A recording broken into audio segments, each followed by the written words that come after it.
Hello there and welcome to the studio. Forgive me if it seems like I'm always looking up. I have this enormous screen that I can see playback on, so I'm not just looking to the heavens.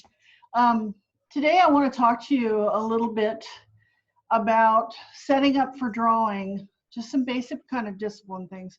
If you're interested in fine arts drawing. Now, I teach anime and cartooning and all sorts of things, but this is fine arts if you want to take a pass at the kind of serious drawing. So I'm going to rudely now change the camera so you can see my hands. This is probably going to take a minute. Let's see, is that working? It's kind of working. And I'll do this. And I don't know about the light on that. I have to shift it up that way. Okay. So most people have here's my hand. Oh, that'll be okay.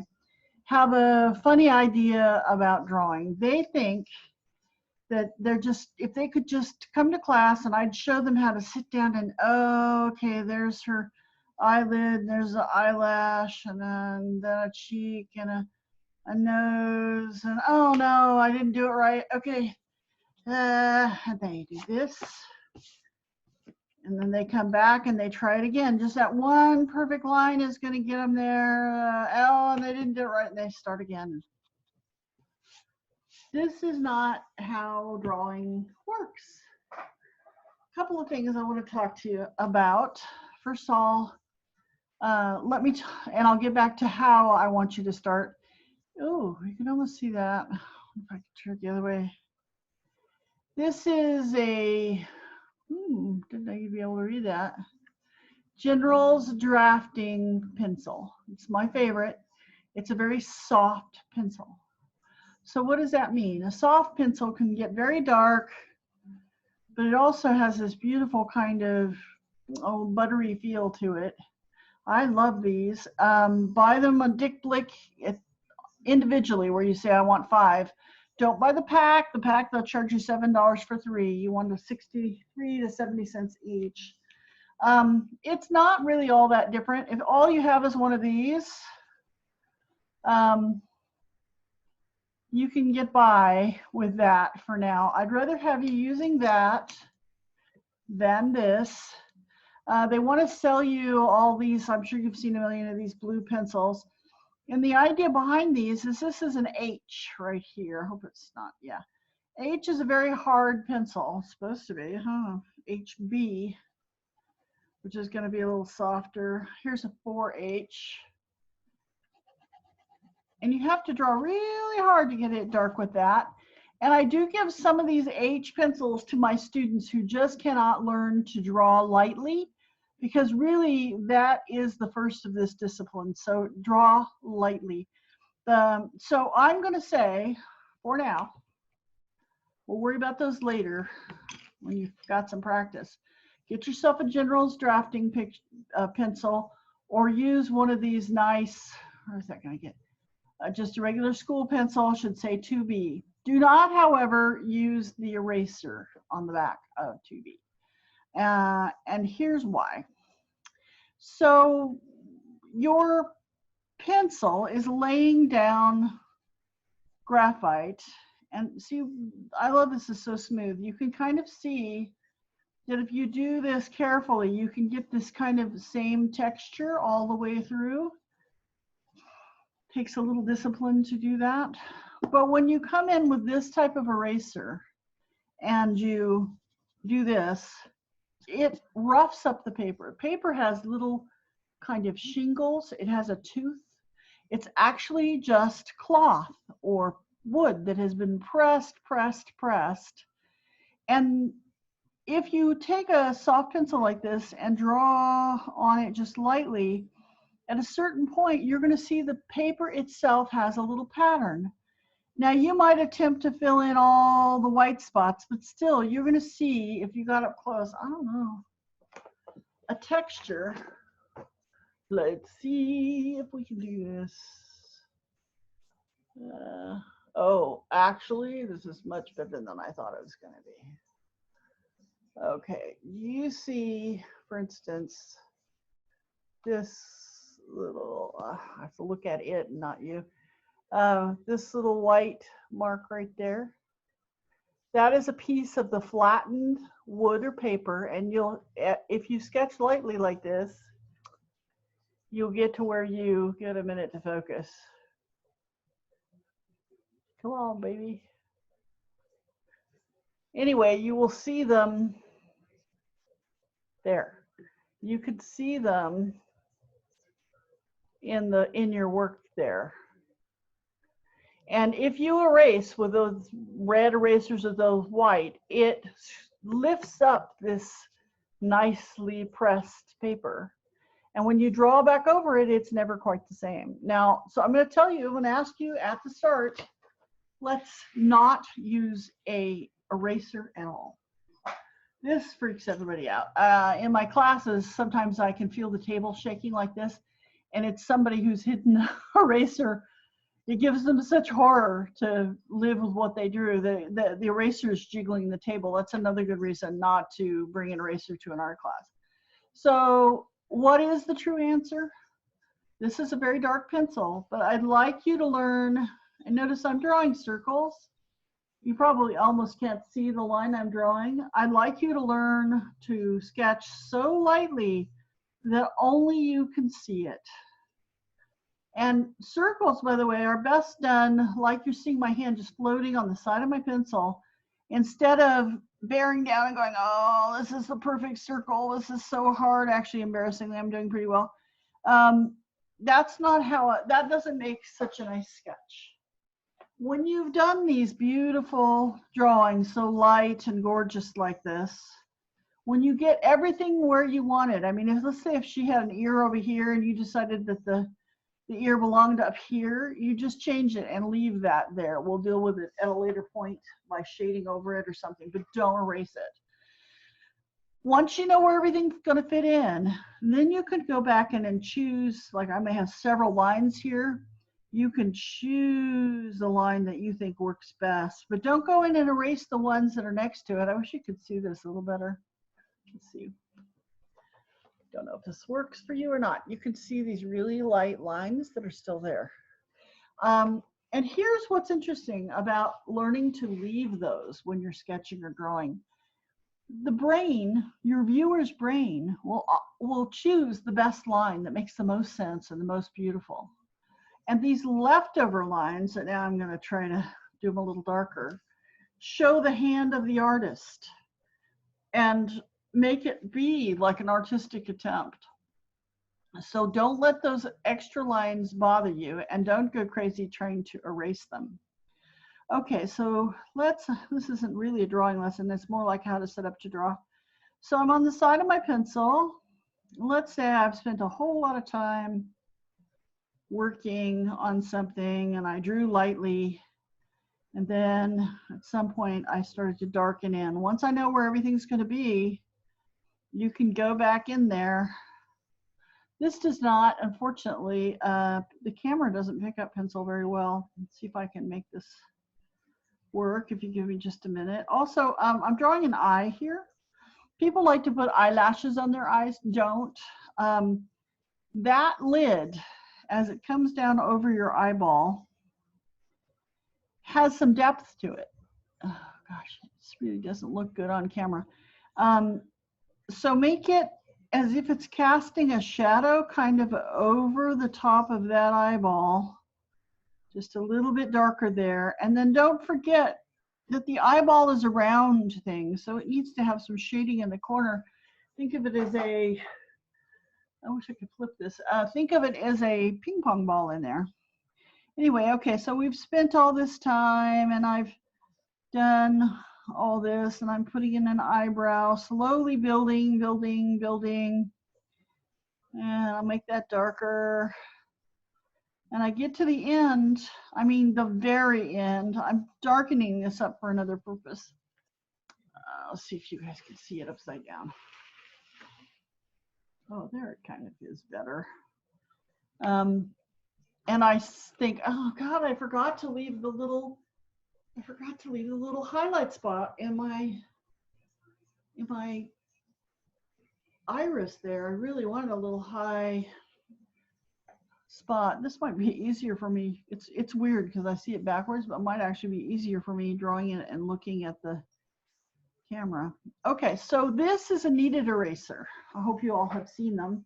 They come in little squares like this at the art store, or Dick Blick online, or whatever.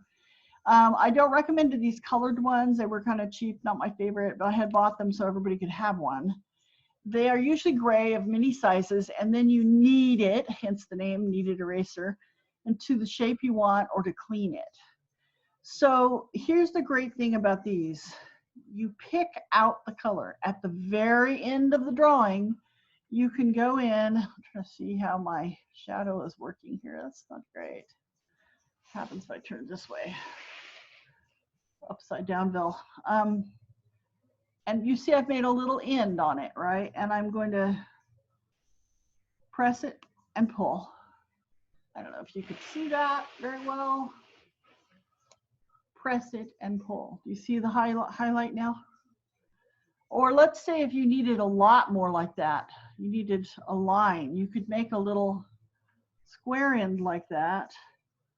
Maybe I want to brighten up the white here, just gently one time through, right? How about the eyelid? Gently, you can actually press it and lift. I would like to kind of make that stronger.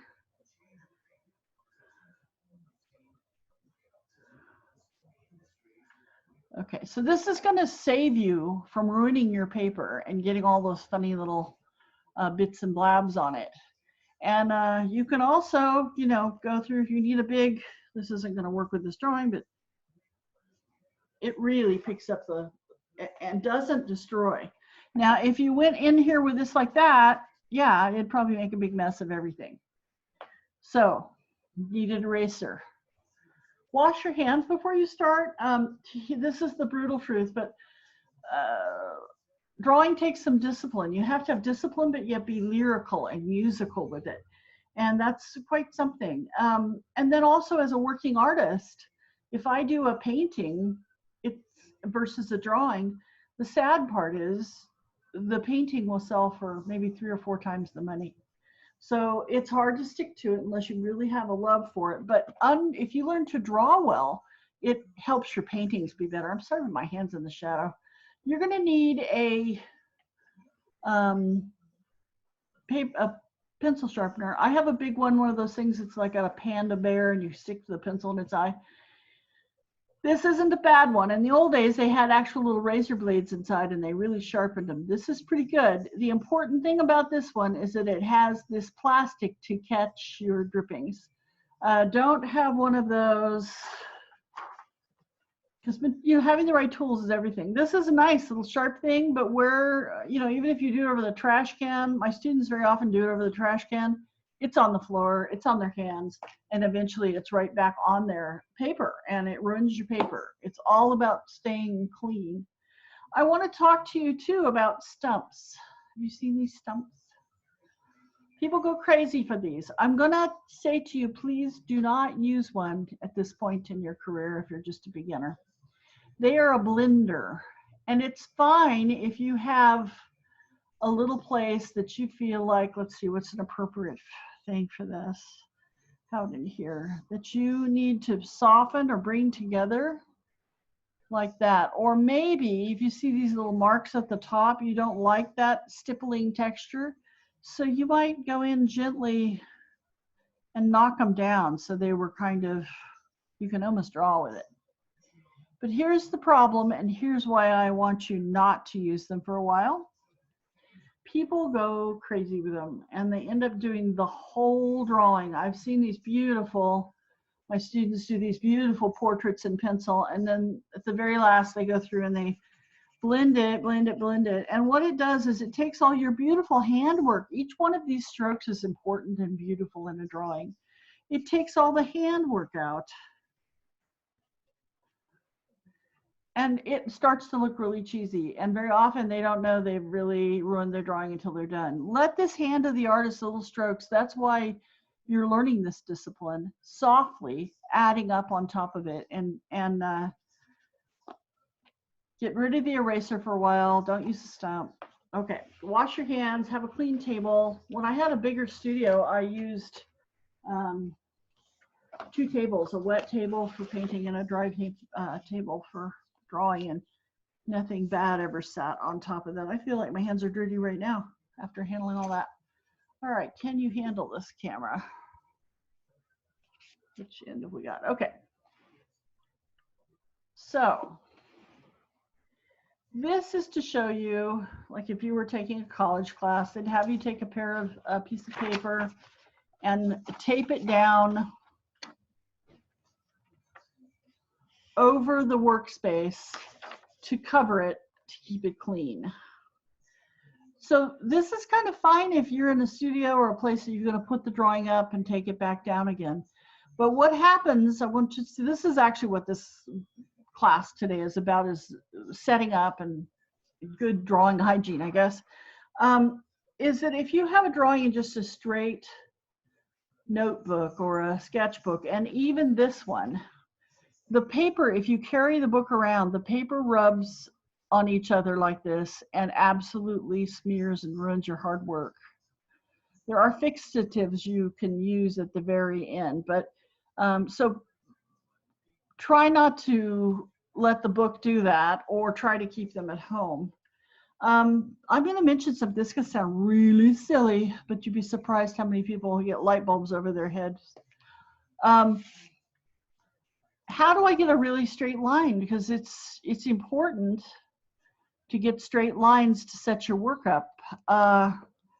This, you take a ruler, let's imagine it's my ruler, and whatever place that you want it, let's say you want it an inch down. Let's get over here. You measure an inch down and you place a little dot. An inch down from the top here and a little dot. An inch down here and a dot. You do it all the way across the top. Then you lay your ruler down and draw a line. And that will show you where to place this tape. Now the tape is going to give you a nice clean border when you're done with this exercise. And then after you've got that top line, you're going to measure down whatever it is, an inch, down a little more, and all the way across and draw that line. The same thing goes for this way. And then you can place the tape, and the tape will give you a nice clean edge. For some things, and I'm going to show you in a minute, and then we got to go. You want it clean. If you're going to show it and mat it, you need a nice clean edge, preferably. This is just something I've been showing people bits and pieces with. The tape is fine as long as you don't leave it on there too long. If you let it dry out there and try to pull it, it'll ruin the paper underneath.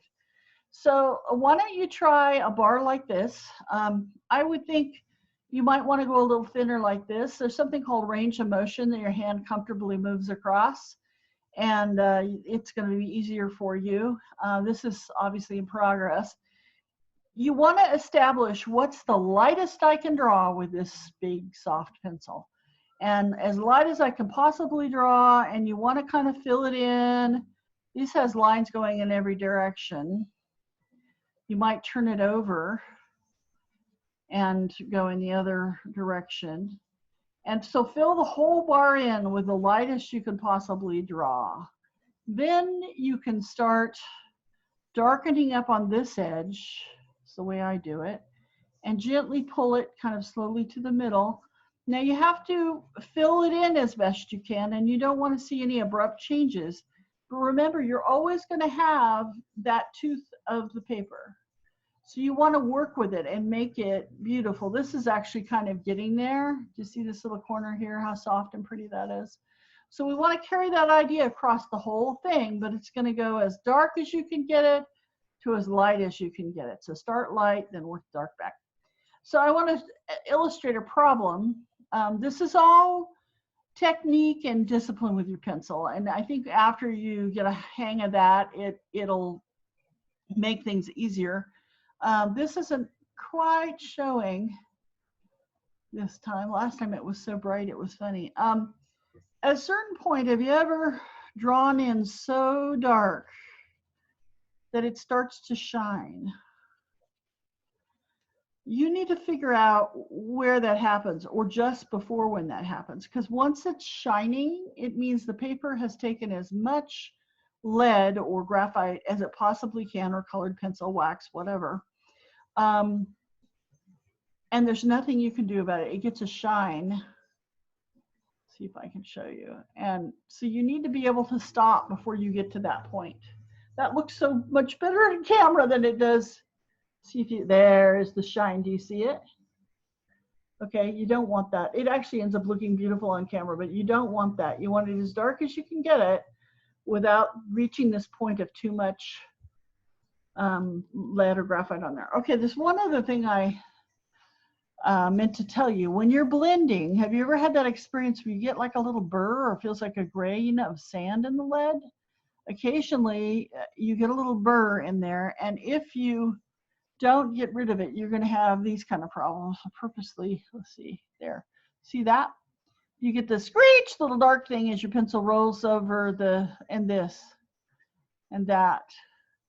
So you can use one of these. This is another way to sharpen. People use it with charcoal. I'm not a fan of charcoal. It gets everywhere. You can use that to sharpen your pencil. Look how black that nice pencil gets.